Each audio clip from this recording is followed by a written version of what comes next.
Yeah. Mr. Speaker, I yield myself such time as I may consume. Normally, when you know a bill is going to pass, you close quickly. I'm going to break that rule for a few minutes today because I want to make one last plea. I wish the plea was to the American people, as it should be. I wish the plea was to the Speaker, as it will be from a standpoint of where I look and where I speak. But the plea is to the President of the United States not to be petty. It's to my colleagues on the other side of the aisle to consider the long-term impact of this decision that has been spoken of today. As the ranking member and my friend, Jerry Nadler, said, this was bipartisan. This was something that was worked out, not just now, but the gentleman from New York and I worked this out in 2017. And similarly, we couldn't get it across the finish line. After that, people decided to be partisan for a while. And Jerry and I, if I may call the gentleman from New York, my friend, Mr. Nadler, Jerry, we said, no, we're going to go back to being men of the House. We're going to go back to doing what is good, putting country first, and particularly putting the needs of the Article 3, the other body, the one that we control, but only until they're appointed. And then once appointed, they serve for life. They serve in any way they choose for good behavior. And as a result, they become very independent and very much nonpartisan. So I'm going to appeal in a couple of ways for a moment to my colleagues who have to make a vote that is not immediately to their party's benefit and for which the first 2 years are not unknown. But it's easy to talk about 6 congressional periods, more than 10 years, 3 presidents, and say, but I'm not getting it the first 4 years. Well, President Trump doesn't have 4 years. President Trump has 2 years in which we know that there is currently a Senate majority. Senate majorities come and go. Very easily, 2 years from now, the Senate could be under the other party's control. That would mean that no judge would be brought in those second 4 years. Half of those 25 seats that have been talked about here today and probably more than half because of the time it takes to get through the process, more than half would be under a Senate that would say, no, we want to compromise. I'm a Californian. I've only had, in my 24 years, Democrats as my senators. I've had quite a few, different status, different dedication. One of them is the current Vice President, Kamala Harris. I know how they use the blue slip. I know how, in my state, you don't get a super Trumper.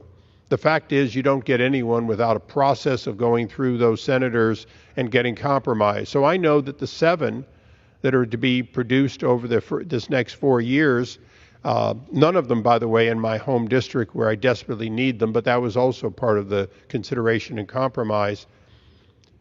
Those will be, in fact, with 2 Democrat senators who insist on moderate Republicans.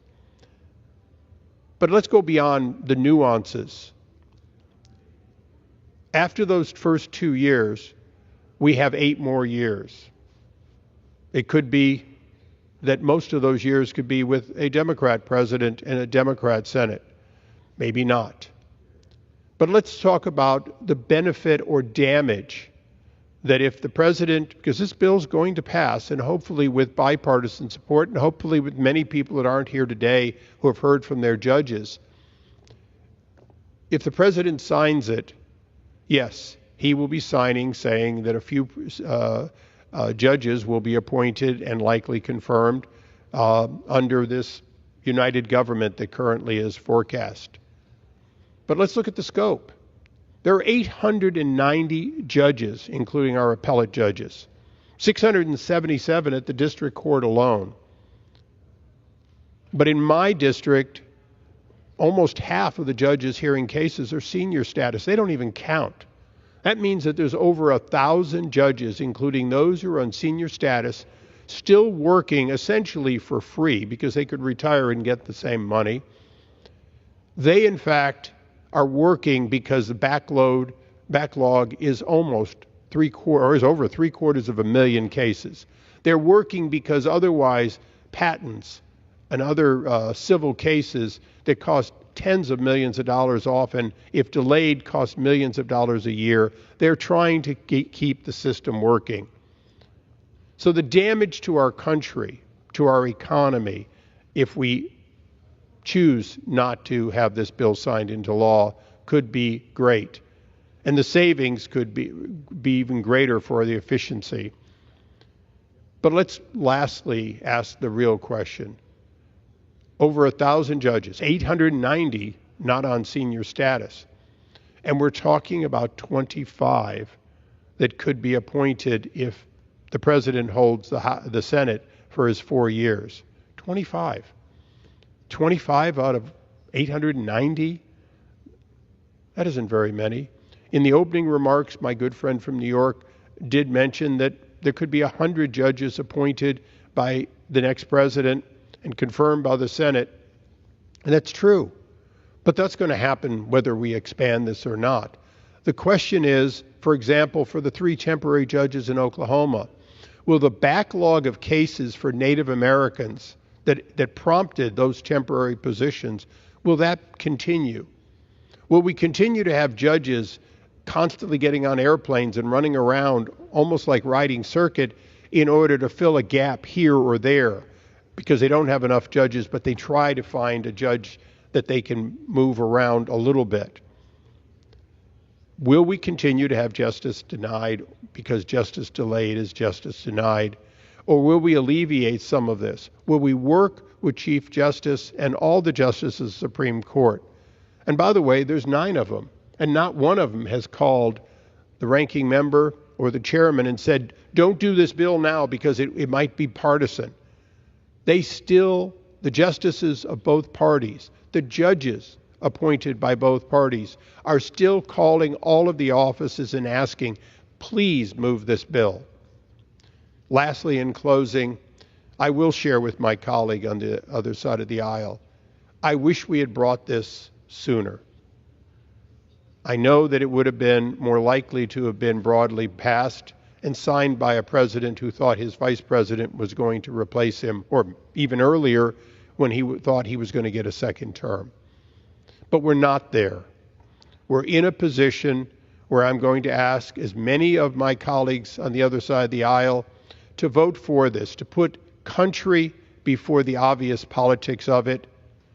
And lastly, the plea I make to the former senator that I served with, the former vice president that I served with, and the president I now serve with.